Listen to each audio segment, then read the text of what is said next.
Hello, welcome back, Bob. Another episode of Bob. Painting the chassis time. So painting chassis and bulkhead renovations are in this episode. You know the story. Church House Classics, it's all one word. If you want to contact me, at gmail.com I should add, shouldn't I? That was a bit of a fuck up. How many times have I done that? Right. If you want to buy me a pint or support the channel, and thanks to everyone who does, I do thank you personally, he's down here somewhere. Yeah, and enjoy the video. Right. So as you can see, I've cleaned and prepped the chassis. I've painted it with a Rust 123, FE123. It's a rust converter. Where it's gone black is where it had to actually do some work on the converting of the rust. Where it's gone white, I don't know actually. I don't know what the white bit is. Anyway, it's all ready for painting. The surface is clean. As you can see, I've lifted the back end of the axle, chassis up off the axle, so I can actually get in there and paint the underside. And that's really the next trick. So for paint, many different types of chassis prep are available, but this is the one that I like. This is epoxy 1-to-1 paint renovation. Comes from Rustbuster, which is rust.co.uk. No commercial links, chaps. And really you just mix it one part to one part. It comes out as a very thick gloopy paint, and this stuff is nice like that, but when you put the porridge into it, it goes very thick indeed. It suggests a 1.8mm tip on your paint gun. I am going to spray it on there. You can brush paint it, you can roller paint it, blah de blah de blah, but because there's so much of it, I'm going to spray paint it and see what it goes on like. It might need 2 coats, I don't know, we'll see. That already stinks. I'm going to put that lid back on a second, because I don't know how harmful it is to my lungs. And I have got a face mask over here, which I will be putting on there. Yeah, it doesn't show the kind of the lung damage one on there. Probably says avoid breathing it. Do not breathe or inhale mist. Well, I'm not going to do that. Avoid skin contact. See, I'm already PPI'd up. If drunk. Apparently, Classics monthly 3-year anti-rust test winner. Practical Classics Best Buy. Accolades indeed, folks, accolades indeed. And then what I'll probably do is I'll paint the aft half of this chassis. I'm going to get the bulkhead off today because I've got the bulkhead mounts. I still haven't got the other bulkhead repairs, which is turning into a bit of a ball's ache, but Paddock's spares have assured me that I'm going to get them possibly tomorrow. These parts here came from Easy On, Froggett's, Google it. And they literally just weld onto the bulkhead. So what I'll do is I'll remove the bulkhead and weld them on flat. But there you go. Nice bits of kit, that. Nice thick steel. So I shall weld those on today, get the bulkhead mounted in preparation for the bulkhead side repairs and footwell repairs. And then the bulkhead really needs to go off and just be grip blasted back and painted, I think. Anyway, let's get on with this bloody painting. You can watch. I'm going to time-lapse it, and then I'll come off the time-lapse and, well, whatever. It just saves on the editing for me. It keeps the episodes down to a reasonable length. So you can see I've taken off the rear damper mounts and cleaned them back, just so I can lob some paint on those as well. Right, cracking on.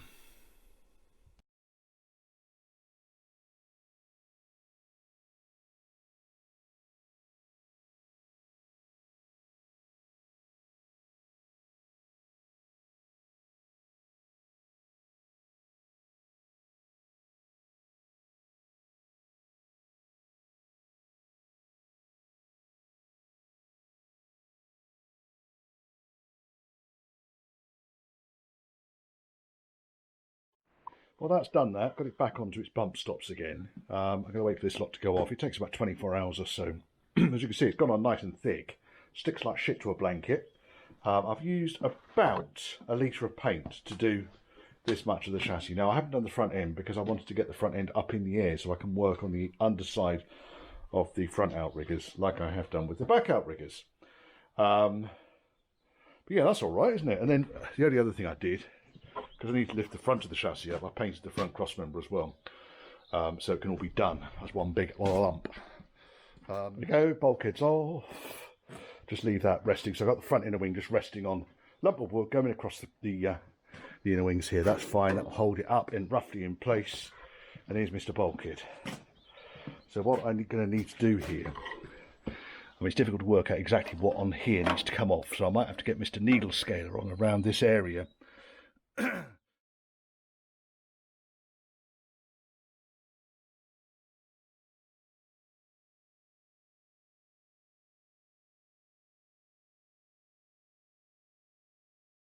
Righty-ho! Okay, so you can see what I've done here. There were welds down the insides of this thing here. You can see there are on here as well. So I think what I'm really doing here is just trimming back the welds, drilled holes at the corners where the part needs to go to. Now, these parts are a different length on this one because that's been cut out, I think. So if I line up the bottom for now, where these holes are, then I should have the base plate in pretty much the right position. Same as on this one. So the base plate would have come out from there and along this edge. So hole there, and I know if I get the base plate in line with those holes, it will be pretty much where it needs to be. Now when it comes to these fellas, I'm kind of, drilling them out, but up here I think I'm just going to have to grind it back. Down here was too rusty, I had to grind it back. As you can see, there was 1, 2, 3 big spot welds in there, which I just ground out. These ones here I'm going to try and drill them, but they're quite big. So right, they're making a hell of a load of noise, but what I've been doing is undoing the patches on the inside of this footwell and see how much of it I can actually save, which is quite a lot of it actually. It might look devastating, but I'll tell you what, it's as good as that side. Silly arse. Right, there is enough on this for me to work with, which is good news. So cut the inside sections off, cut the outside sections off, and here you can see there's been some metal kind of I've managed to grind through there. So I think the next thing I need to do is to make good a chunk of this footwell before I can put the bulkhead mount back on it. Now the bulkhead mount itself, let me lift this back up onto the bench. A few seconds later. Right, so what we've basically got here is I need to line up the dots down there, which is like that, and line up the dot at the top there, which is like that, and you can see already that the bulkhead mount is overlapping. So I need to be a little bit weldy up here, I think. I'm going to take this back and I'm probably going to weld a sheet of steel in along the top here. Just butt weld it up. That gives me enough then to play around with, because this stuff is just far too thin. It's like tinfoil. And that was steel that was underneath the one of the patches. But now I've got all the patches off, we're just back to the base. And this is often where it's so much easier to start working with. On this side we've got nowhere near the problems because the patch was actually riveted on. Gotta love it, haven't you? On this side you see we've even got the original bracket that the brake pipe fuel line would have attached to, strengthening bracket on the bottom of the bulkhead. It's all there on this side, so passenger side is a lot better than driver's side, but easily recoverable, it really is. As you can hear, the weather's picked up nicely. Anyway, another load of grind and sparks on the floor. Fire watch now, I think we are, God knows what time, because my watch broke. Well, it didn't break, I just broke the strap on it. What are we looking at? 25 to 6. So perhaps I'll give it a rest now. I'll weld this up tomorrow. There we go, chassis today is dry. Well, that looks nice, doesn't it? Happy with that. Kind of a satin finish, which does me beautifully. Happy with that. Need to do the front end of the chassis still, but that'll happen later on. Today I'm getting on with Bulkhead. No, I'm more than happy with that. I think the contrast between, okay, this is dirty. I'll give that a good old clean off. There we are. So we've got a satin finish Rust-Oleum on the axles, which need to be cleaned off, but the whole thing needs pressure washing off, really. Right, let's get on with this Bulkhead. So Mr. Bulkhead today is all about, let's put the fire guard up there. I need to just probably cut this back a little bit further here, weld in a sheet of metal along there. So I need to get this profile sorted out, and I'll go through how I'm going to do that. Get a piece of metal, weld it in there, butt weld it in just to make up the gap. and then I can put on the body mount. Now, what I was thinking when it was coming to body mounts is I need to get the distance measured, or a level measured, from the underside of this mount to the underside of this mount, because it's the underside that's obviously the critical point. Just make sure that I get them absolutely in the right place, and I'll go through that in a second, how I'm going to do that, because obviously do one side at the time, because I've got this as a reference point here. So I don't want to cut that one off until this one's back in place again. Then I use this one as a reference point, although I've already drilled the holes here. It's always worth doing a belt and braces approach to these things, and hopefully, because there has been a bit of a cock up with my paddock spares order for all the repair panels to this bulkhead, hopefully they're all on their way now. There's a little bit of panel beating needed around here. This is all a bit buckled and bent for some reason. Soon straighten that out. That's fairly easy to do. Right, so let's crack on. Mildest day, I tell you. It's yesterday was fucking miserable. Today, it's not bad at all. Just adjust the guard. You always get a direction, a rotation thing on these angle grinders. So the best thing to do is to make sure that the sparks are going away from you.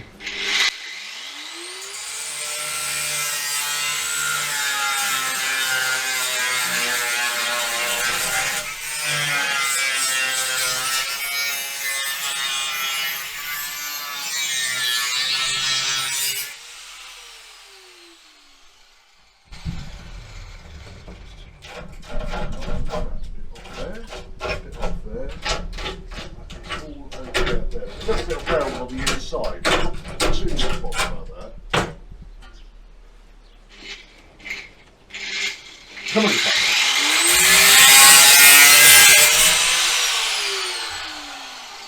The problem I've got with this pedal at the moment is McAllister cheapo angle grinder. Nothing wrong with cheapo angle grinders. Yeah, they're kind of quarter the price, they last quarter of the time.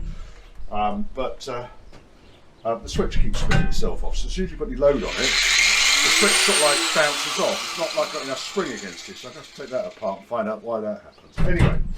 Enough of that bollocks, let's get on with this bollocks, which is now to work out.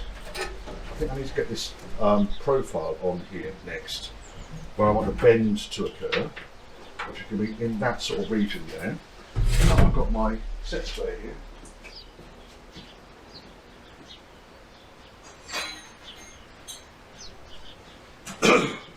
Which is all well and good, but we need to be measuring against a straight edge. Now, I think that edge is straight there. Do it that way round. I can double check it, you see, by measuring up against it. So 4.5 and a bit, 4.4 and a bit, so it's not straight. That edge is not at right angles to that edge, which is not a problem. We just have to adjust, adapt. What I need to do though is, I did use this one, didn't I, too. So if I was to, from there, that's the profile I want to bend to, that's good, I can work with that. Double check on this with a butted up. If I butt that, how can I got the bend being there? I think there's a bend at the top, starts there, it finishes there. Okay. And then as far as that is concerned, I'm measuring that in there. I want from there down to about there. That needs to come off, which I can work on in a second. Because obviously I've got this curve up here to fiddle around with. Okay, so it's not particularly exact, but you just kind of get it roughly how you want it. And just make sure, yeah, that's close enough. So I've got a gap down here now, you see. Chop that edge off there, butted it up. That's butted, that's butted. So we do it. My butter clamps.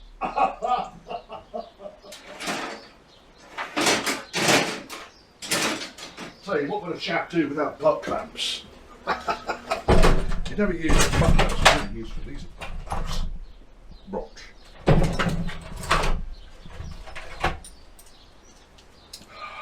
And bot. Very, very good getting things lined up. So 1, 2.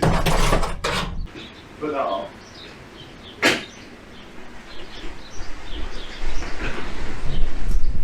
So in order to deliver a good butt weld, you've got to do butt clamps.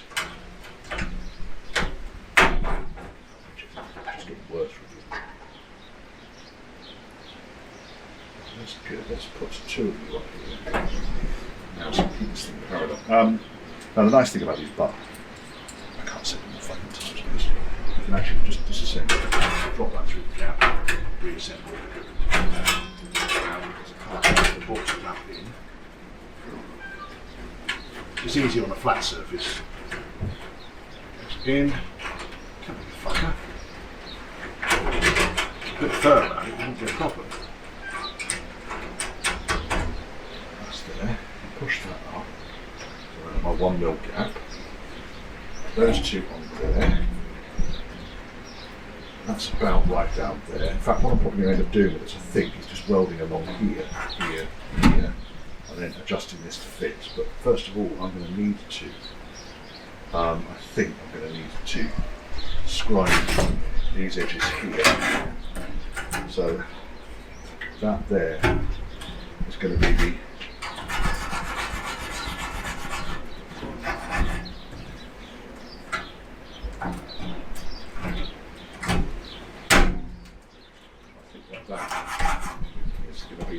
flange. That's the lip that I need to put up there. Now, does that line up with that? More or less. Let's give or take a fart. And we've got those 2 up the bronze connectors. 1, 2. And line those 2 up. And this one. We've still got a little bit that needs taking off there. We have just got a snag once taken off just here. Probably do a handle fire then.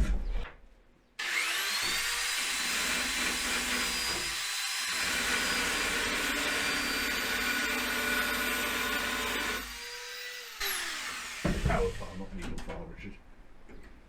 That's better. Right, then do that one up. That surface there is level, level. That I'm happy with, that I'm happy with. Let's put a box connector there. It might not fully fit, but we'll give it a go.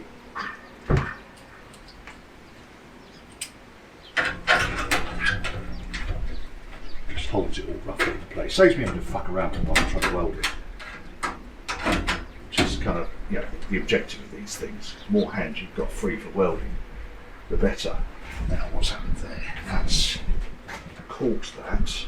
It's holding it roughly in place. I think what I'll do is I'll weld there, and then I'll tighten that butt clamp up. Can't get out of that. I'm never going to get bored with that, I'm afraid. Right, the other thing I do when welding, obviously this welder was all set up for dealing with chassis and so forth. Got another piece of scrap 18 gauge steel here. And the trick is now to actually lay down a decent weld on the 18 gauge steel after I've cleaned the shroud out, because the shroud is full of shit. Well, the shroud is no longer full of shit. Must have been doing a bit of upside down welding somewhere. So I've got another bit of scrap 18 gauge steel, and the trick now is to actually lay down a half decent weld on this. Well, that's not very pretty, is it? So the wire speed's too low. Wire speed up a bit.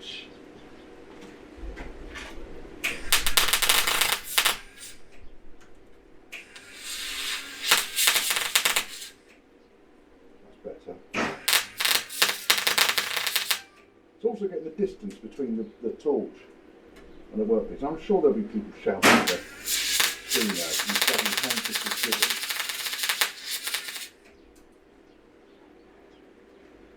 Yeah, I'm happy enough with that. Now, the important thing on this is I don't want to monster burn through. I got burned through, but then it was kind of, the weld was going down. So if anything, I might have the wire speed just a bit too fast. So let's lower the wire speed now, just by a click. I'll put a couple of welds up here.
Now, when it burns through like that, sometimes you need to get hold of your welder's helper. Back in the old days, I used to put my finger underneath the bloody workpiece when I had decent welding gloves, and it would hold it. Now, the idea behind this stuff is that it's copper, and it stops the gas from blowing through and superheating the location.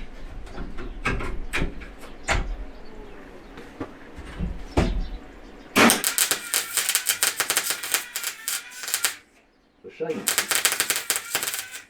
that you have to work one angle and it gets hot. Right,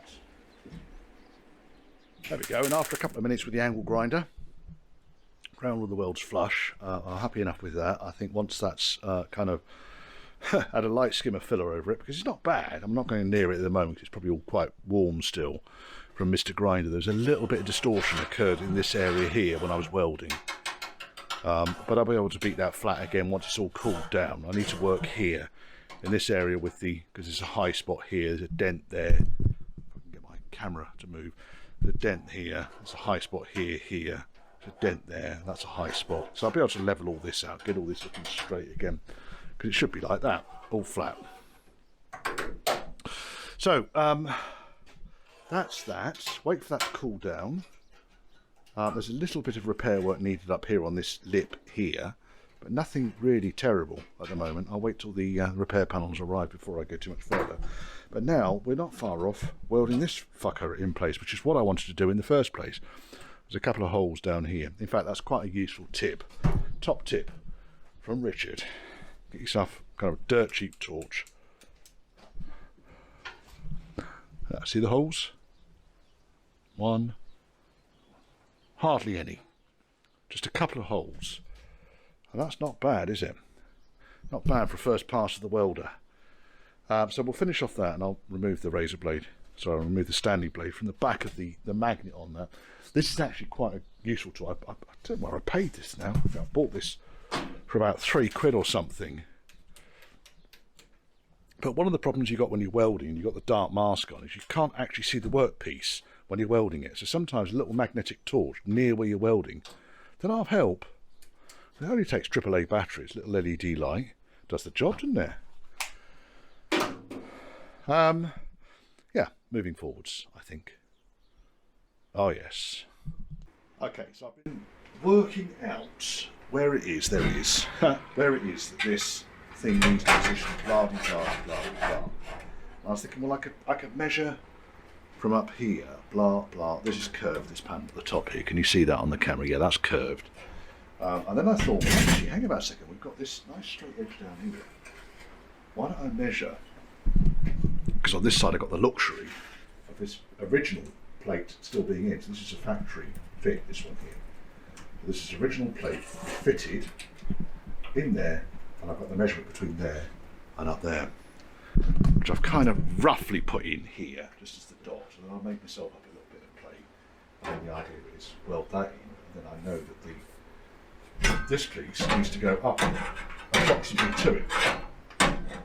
It's going to need some cuttery. I'm going to need to take this edge off here, I think. It gives me then a rough idea about where that should go. And then, of course, I can measure with a tape across the front, down to the inside edge, where a flexible tape really comes into its own. So now, having kind of cut that out of, this is just 18 gauge steel, again, it's exactly the same as that. I'm not paying someone money to cut a piece of steel out like that. What I really need to do now is, again, I need to just find out what the profile of this actually is. Might be easy to use the steel one, this one.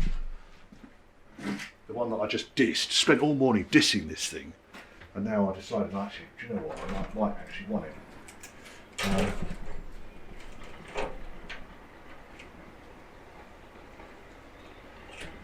Right, so I've got that, and then I've got, which way did I do it? Did it that way?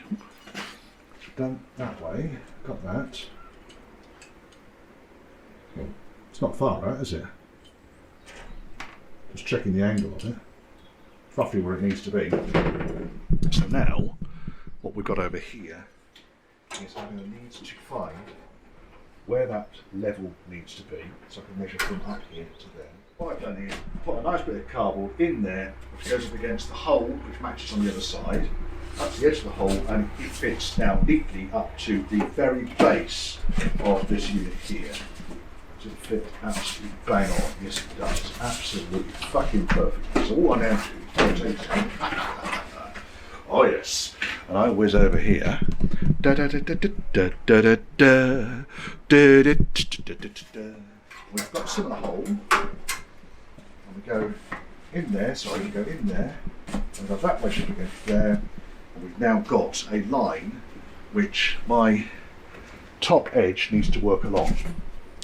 So let me now, you can see now why kind of I'm struggling, because this curvature here is a little bit more extreme than it was before. But you can also see the two red dots are exactly where they should be.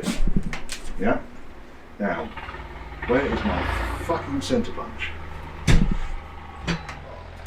Now, what I do now is I put that along there,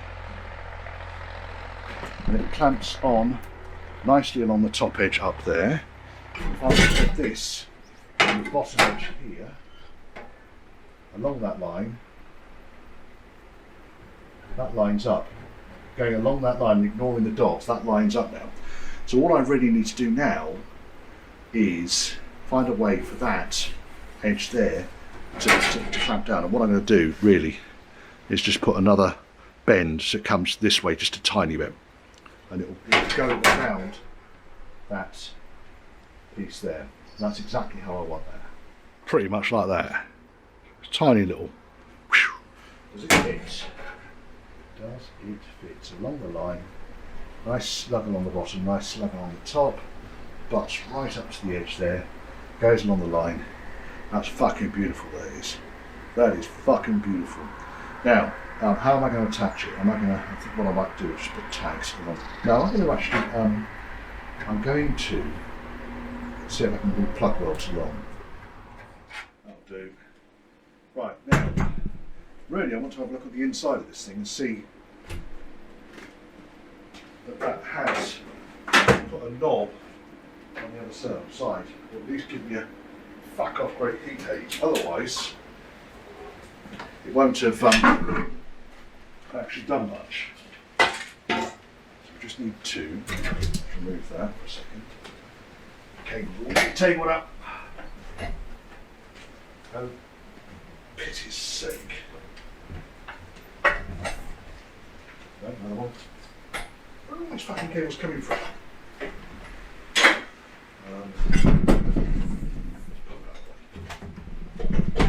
That's the light. That was it.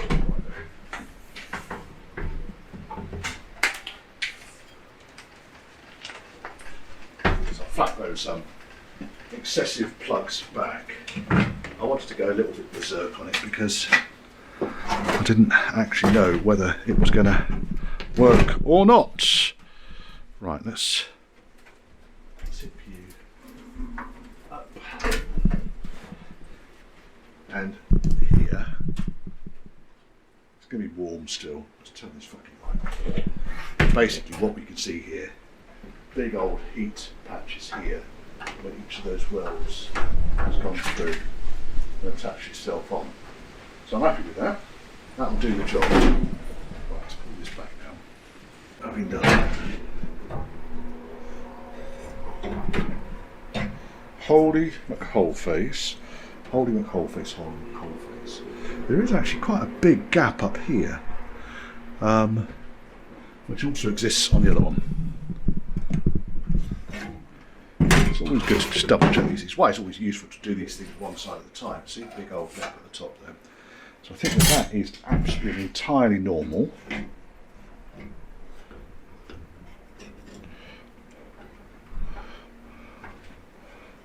That's going to want cutting off up there. Pen will do. Sorry, I'm back over here again, folks. Over here, Richard. Over here. Let's plop that back there. That wants cutting off there. Just going to do that, and then I can start then clamping this in position, double checking the measurements. Welding the fucker on, probably not. Right, so let's measure this. If I measure this through the middle of these two bolt holes here, and then down to this plate down here, I have got, and that's nice and tight, 46 centimetres. Let's check this one. Oh, battery's nearly flat on this. I'm just going to charge the battery up, I think. And on this one, down we go, and I've got 46 centimetres. 46 centimetres and 40. So I'm pretty sure that is absolutely fucking bang on that. So I'm going to do a similar thing, drill some big holes through here, plug weld the bastard on. I shall also go belt and braces as they did originally and just put a couple of tacks down the inside here just to brace it all up. And that's this side, kind of, well, the body mount done on this side, and I can move on to the other side, which you don't really need to watch. There's kind of enough footage for me to do without duplicating shite. So far so good. Before I weld this in place, I will grind these welds back because they're going to need that.